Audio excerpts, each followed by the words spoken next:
Oi pessoal, tudo bem? Eu sou o Lidias do canal Grimório Adaptado e hoje eu trago para vocês aqui a runa Tiwas. Essa runa ela tem ligação direta com o deus Asatyr, também conhecido simplesmente como Tyr, que era o deus, segundo a mitologia nórdica, da justiça e da guerra. Esse deus, segundo conta o mito, existia um lobo que foi crescendo, e esse lobo era Fenrir. E esse lobo, segundo conta a lenda, no futuro ele viria a ser aquele que iria destruir os deuses, mataria todos os deuses e traria o fim, que era o Ragnarok, traria o fim de todas as coisas.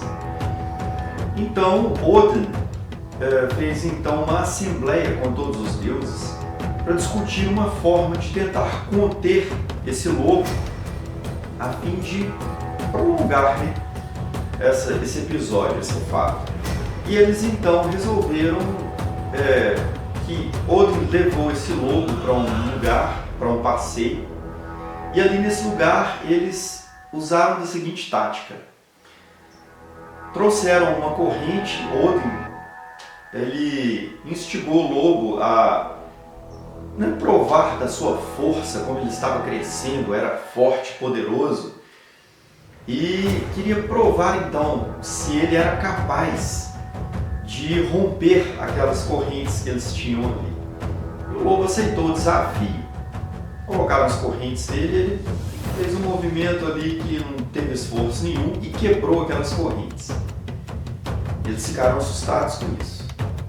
Mas tinham uma segunda carta na manga, que era uma corrente feita de um outro material que era mais poderosa ainda. Então ele falou, vamos ver então se você consegue romper essa corrente aqui. Colocaram essa corrente. O lobo dessa vez se esforçou um pouco mais, mas conseguiu romper a corrente depois de um certo esforço. Passado esse episódio, então, fizeram uma outra assembleia para discutir uma forma de conter esse lobo, que crescia de uma forma muito rápida e que trazia ali nos deuses um medo, de que esse Ragnarok se antecipasse. E o que eles fizeram? Eles conseguiram então que os anões fabricassem, através de uma fórmula um tanto mágica, com ingredientes mágicos, uma ferramenta que serviria para poder conter esse lobo até esse dia. E essa ferramenta era o Gleipnir. Era uma espécie de armadilha, uma coisa com uma atadura macia, mas que, como continha esses elementos mágicos, seria capaz então de conter esse lobo.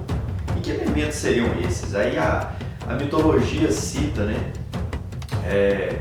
que seria o som dos passos de um gato, as barbas de uma mulher, as raízes de uma montanha, os tendões de um urso, o fôlego de um peixe, a saliva de um pássaro. Esses eram os ingredientes de Gleipnir. Então fizeram o mesmo procedimento, Odin convidou então o lobo para fazer um passeio. Então ele provocou o lobo para testar a sua força novamente. Entretanto, quando o lobo viu aquela atadura macia, ele desconfiou. Por que das outras vezes eram duas correntes e agora trazem essa coisa aqui? Então o lobo aceitou com uma condição, que se alguém deveria colocar a mão na boca do lobo, caso ele não conseguisse fugir. Então aquilo ali seria a condição dele. E ninguém queria aceitar, exceto o deus Tyr, o deus da coragem, da justiça, o deus da guerra. Então Tyr aceitou e colocou a sua mão direita na boca do lobo. E quando o lobo foi tentar escapar dessa armadilha, ele não conseguiu. E foi aí nesse momento que os deuses, ele pediu para eles o libertarem, porque não conseguiu soltar. Entretanto, os deuses começaram a rir. E foi ali que ele mordeu e arrancou a mão direita do deus Tyr, esse deus que se sacrificou para salvar os outros deuses. Portanto, tem esse conceito na runa Tiwas, que traz essa imagem de Tyr esse conceito de ordem divina através do auto-sacrifício. Por hoje é só, pessoal. A gente se vê.